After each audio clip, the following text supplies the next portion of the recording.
شروع اللہ کے نام سے جو بڑا مہربان نہایت رحم والا ہے۔ آئیے اب شروع کرتے ہیں مریم علیہ السلام کا قصہ۔ اللہ تعالیٰ سورہ آل عمران آیت 33 اور 34 میں فرماتے ہیں، بے شک اللہ تعالیٰ نے تمام جہان کے لوگوں میں سے آدم کو اور نوح کو اور ابراہیم کے خاندان اور عمران کے خاندان کو چن لیا کہ یہ سب آپس میں ایک دوسرے کی نسل سے ہیں، اور اللہ تعالیٰ سنتا جانتا ہے۔ جس عمران کا ذکر قرآن مجید نے کیا ہے یہ داؤد علیہ السلام کی اولاد سے ہیں۔ زکریا علیہ السلام کی بیوی یحییٰ علیہ السلام کی والدہ عیشا اور مریم علیہ السلام کی والدہ حنا دونوں حقیقی بہنیں تھیں، اور زکریا علیہ السلام رشتے میں مریم علیہ السلام کے خالو تھے۔ اس طرح یحییٰ علیہ السلام اور مریم علیہ السلام آپس میں خالہ زاد ہیں۔ اللہ تعالیٰ نے اس دور کے کئی واقعات کی طرف اشارہ کیا ہے۔ سب سے پہلا تذکرہ مریم علیہ السلام کی پیدائش کا ہوا ہے۔ یہ واقعہ دمشق میں ہوا۔ زکریا بن دان سلیمان علیہ السلام کی اولاد میں سے تھے۔ دمشق میں زندگی گزار رہے تھے۔ عمر 100 سال سے زیادہ ہو چکی تھی۔ اس قصے کی ابتدا قرآن مجید نے عمران کی بیوی سے کی ہے۔ وہ مریم علیہ السلام کی ماں اور عیسیٰ ابن مریم کی نانی ہیں۔ عمران کی بیوی کے ہاں عرصہ دراز سے کوئی اولاد پیدا نہ ہوئی تھی۔ ایک دن انہوں نے ایک چڑیا کو دیکھا، وہ اپنے بچوں کو خوراک کھلا رہی تھی۔ یہ دیکھ کر انہیں شدت سے اولاد کی خواہش محسوس ہوئی۔ انہوں نے اللہ سے دعا کی، اللہ نے ان کی دعا کو قبول فرمایا۔ چنانچہ جب بچے کی ولادت کا وقت قریب آیا تو انہوں نے ایک نذر مانی۔ سورہ آل عمران آیت 35 میں اللہ تعالیٰ فرماتے ہیں، جب عمران کی بیوی نے کہا، اے میرے رب، میرے پیٹ میں جو کچھ ہے اسے میں نے تیرے نام آزاد کرنے کی نذر مانی ہے، تو میری طرف سے قبول فرما، یقیناً تو خوب سننے والا اور پوری طرح جاننے والا ہے۔ انہوں نے اللہ تعالیٰ سے اولاد کی دعا کی۔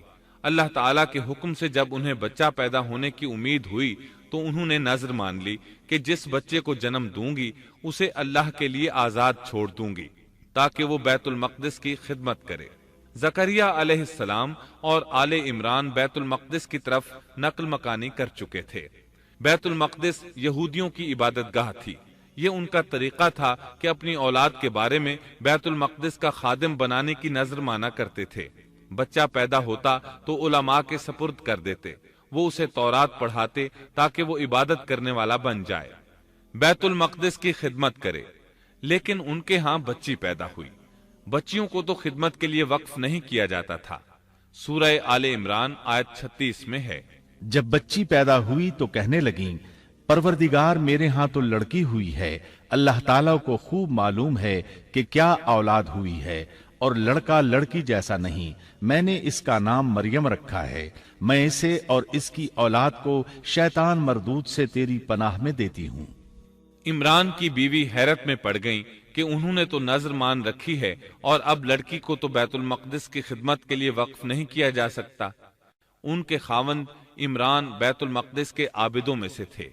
بیوی نے ان سے مشورہ کیا، طے ہوا کہ بچی کو ہی خدمت کے لیے وقف کر دیا جائے۔ عمران کی بیوی بچی کو بیت المقدس میں لے آئیں۔ جس بچے کو وقف کرنا ہوتا تھا اس کی کفالت کوئی عالم کرتا تھا۔ عابدوں میں اس وقت یہ جھگڑا پیدا ہوا کہ اس بچی کی کفالت کون کرے گا۔ اس کے لیے آخر یہ طریقہ طے کیا گیا کہ وہ سب اپنا اپنا قلم پانی میں پھینکیں گے، جس کے قلم پر کچھ ظاہر ہو وہ اس کا کفیل بن جائے گا۔ چنانچہ سب نے اپنے قلم پھینک دیے، وہ پانی کے بہاؤ کے ساتھ بہنے لگے، جبکہ زکریا علیہ السلام کا قلم پانی کے بہاؤ کی مخالف سمت بہنے لگا۔ اللہ تعالیٰ سورہ آل عمران آیت 44 میں فرماتے ہیں، تو ان کے پاس نہ تھا جبکہ وہ اپنے قلم ڈال رہے تھے کہ مریم کو ان میں سے کون پالے گا، اور نہ تو ان کے جھگڑے کے وقت ان کے پاس تھا۔ اس طرح زکریا علیہ السلام کفیل قرار پائے۔ مریم علیہ السلام نے بہت اچھی پرورش پائی، وہ بہت تیزی سے پروان چڑھی۔ آپ کا جسم مضبوط اور خوبصورت تھا، بہت نیک اور عبادت گزار تھی، عورتوں میں سب سے زیادہ سچ بولنے والی تھی۔ اللہ تعالیٰ نے انہیں اپنی کرامات سے نواز رکھا تھا۔ اللہ تعالیٰ سورہ آل عمران آیت 37 میں فرماتے ہیں، جب کبھی زکریا ان کے کمرے میں جاتے ان کے پاس روزی رکھی پاتے، وہ پوچھتے اے مریم تیرے پاس یہ روزی کہاں سے آئی؟ وہ جواب دیتی کہ یہ اللہ کے پاس سے ہے، بے شک اللہ تعالیٰ جسے چاہے بے حساب رزق دیتا ہے۔ زکریا علیہ السلام کو جب کہیں جانا ہوتا وہ مریم علیہ السلام کے کمرے کا دروازہ بند کر کے جاتے تھے۔ جب واپس آتے تو اس کے پاس رزق رکھا پاتے اور وہاں غیر موسمی پھل ہوتے۔ بہت تعجب کرتے۔ مریم علیہ السلام انہیں بتاتی یہ پھل اللہ تعالیٰ نے آسمان سے نازل کیے ہیں۔ اللہ تعالیٰ سورۃ المائدہ آیت 75 میں فرماتے ہیں، اور عیسیٰ کی والدہ ایک راست باز عورت تھی، اسی لیے ان کے ہاتھ پر بہت سی کرامات ظاہر ہو رہی تھی۔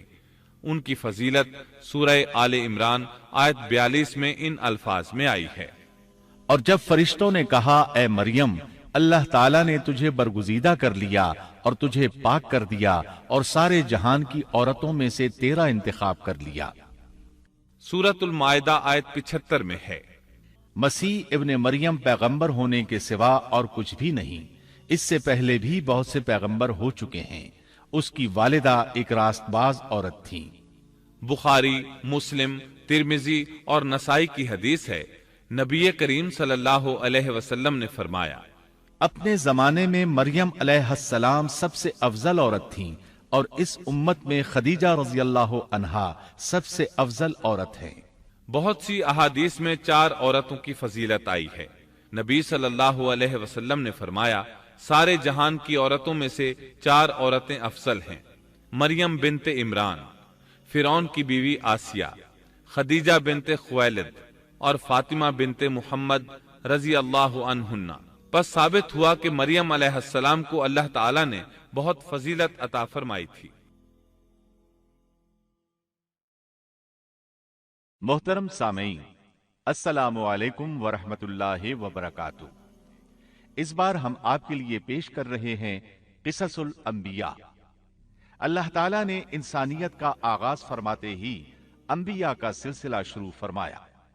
انبیاء اور رسول پے در پے آتے رہے۔ کہا جاتا ہے کہ رسولوں کی تعداد 300 سے زائد ہے اور انبیاء کی تعداد 1,24,000 سے زائد ہے۔ گویا اللہ تعالیٰ نے بنی نوع انسان کو سیدھا راستہ دکھانے کے لیے اتنی بڑی تعداد میں انبیاء اور رسول مبعوث فرمائے۔ قرآن کریم کے بیان کردہ قصص حقیقت پر مبنی ہیں، اس لیے دوسرے تمام قصص اور واقعات سے امتیازی حیثیت رکھتے ہیں۔ ان کا تعلق خیالات اور ذہنوں سے گھڑی ہوئی باتوں سے نہیں، بلکہ وہ زمین پر واقع ہو چکے۔ انسانوں نے اپنی زندگی کے مختلف ادوار میں ان کا مشاہدہ کیا، اور پھر یہ واقعات اس لحاظ سے بھی منفرد ہیں کہ عبرت کا باعث ہیں۔ قرآن کریم کے یہ قصص لطف اندوز ہونے کے لیے ہرگز نہیں سنائے گئے، بلکہ ان سے تو بنی نوع انسان کو سیدھا راستہ دکھانا مقصود ہے۔ یہ مقصد تھا کہ انسانیت عبرت پکڑے، روز جزا کے بارے میں آنکھیں کھول لے، ان واقعات کو سن کر اور پڑھ کر اپنا راستہ منتخب کر لے۔ گزشتہ انبیاء کی امتیں جو بھیانک جرائم کرتی رہی ہیں ان سے اپنا دامن بچا لے۔ اسی لیے انبیاء کے حالات سے واقفیت از حد ضروری ہے۔ جب تک ہم انبیاء کے واقعات سے روشناس نہیں ہو جاتے اس وقت تک قرآن مجید تک مکمل رسائی حاصل نہیں کر سکتے۔ Thanks for watching. Don't forget to like, comment, share and subscribe to